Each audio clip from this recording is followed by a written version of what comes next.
शुभम और चेतना की शादी को अभी 1 ही साल बीता था। वो लोग पहली बार एक साथ रोड ट्रिप पर निकले थे और इसी के चलते वो बहुत एक्साइटेड थे। वो दोनों अपनी डेस्टिनेशन पर सुबह जल्दी पहुंचना चाहते थे, इसलिए उन्होंने रात में ही ड्राइव करने का डिसीजन लिया। लगभग आधा रास्ता कवर करने के बाद अचानक से आसमान में घने बादल छाने लगे और जोरों से बिजली कड़कने लगी। इससे पहले कि वो दोनों कुछ सोच पाते, वही काले बादल भयानक तरीके से बरसना शुरू हो गए। कुछ ही पलों में एक भयंकर तूफान आ गया और शुभम को गाड़ी चलाने में भी बहुत ज्यादा दिक्कत होने लगी।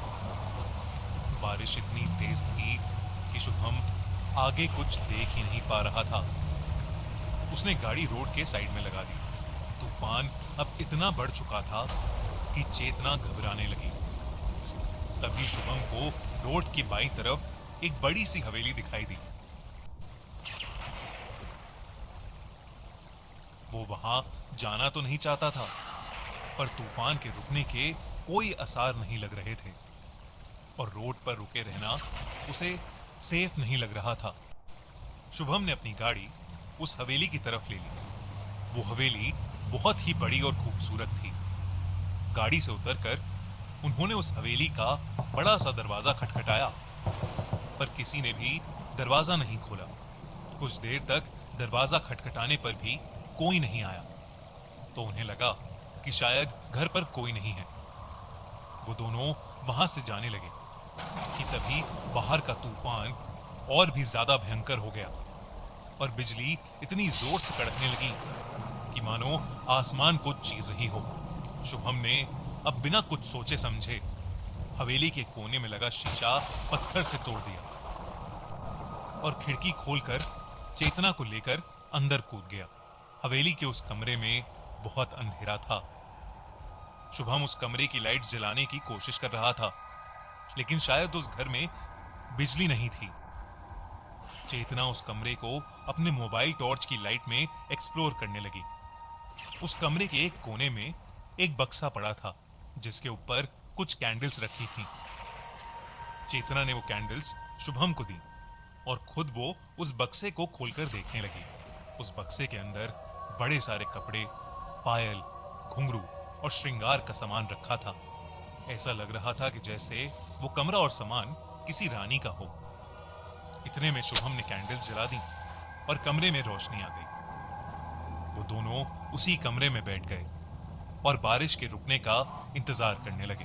बैठे बैठे शुभम की आंख लग गई। कुछ देर बाद चेतना को टॉयलेट जाना था, तो वो शुभम को बिना डिस्टर्ब किए एक कैंडल लेकर वॉशरूम ढूंढने चली गई। शुभम वहीं बैठा बैठा सो चुका था, लेकिन अचानक उसे घुंघरू की आवाज आई, जिससे उसकी नींद टूट गई। उसे ऐसा लगा कि जैसे कोई औरत घुंघरू पहने उसके पीछे से गुजरी हो। शुभम अचानक से मुड़ा, पर उसके पीछे कोई भी नहीं था। कमरे में चेतना को ना पाकर वो थोड़ा घबरा गया और उस कमरे से बाहर निकलकर हवेली में चेतना को ढूंढने लगा।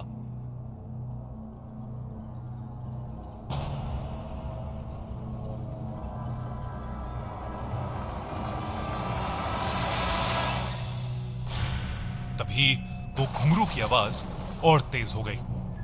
शुभम को ऐसा लगा जैसे कोई औरत उसी की तरफ आगे बढ़ रही है। अचानक से शुभम की तरफ एक तेज हवा का झोंका आया, जिससे उसकी कैंडल बुझ गई और चारों तरफ अंधेरा हो गया।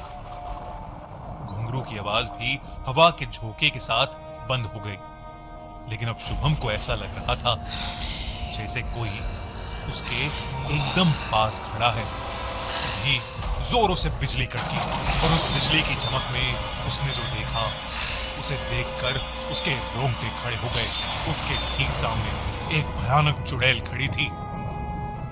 वो शुभम को देखते ही उसके ऊपर जोर से चिल्लाई और उस कॉरिडोर में लगे कांच चकनाचूर हो गए। शुभम घबरा उठा और वहां से उल्टे कदम भागा। भागते भागते वो उसी कमरे में वापस आ गया, लेकिन जब वो कमरे में आया तो उसकी रूह कांप उठी। चेतना का शरीर हवा में था और उसका चेहरा बिल्कुल बदल चुका था।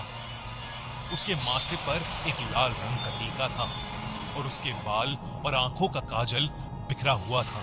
शुभम ने सहमी आवाज में चेतना को पुकारा, पर सामने से जो जवाब आया उससे शुभम के होश ही उड़ गए। हमें मंजलिका। शुभम को ऐसा लगा जैसे चेतना ने उस पर कोई दहाड़ लगाई हो। वो फिर भी हिम्मत करके चेतना के नजदीक जाने लगा कि तभी शुभम की आंखों के सामने चेतना के दोनों पैर उल्टे हो गए। ये देखकर शुभम की चीख निकल गई और तभी मंजुलिका की आत्मा ने उसे जोर से धक्का दिया और वो कमरे के एक कोने में जा गिरा। शुभम का दिल डर के मारे जोर जोर से धड़क रहा था। मंजुलिका ने जमीन पर पड़े शुभम का गला पकड़ा और उसे हवा में उठा लिया। शुभम को अब सांस लेने में भी मुश्किल हो रही थी कि तभी उस हवेली में एक गाना गूंज उठा,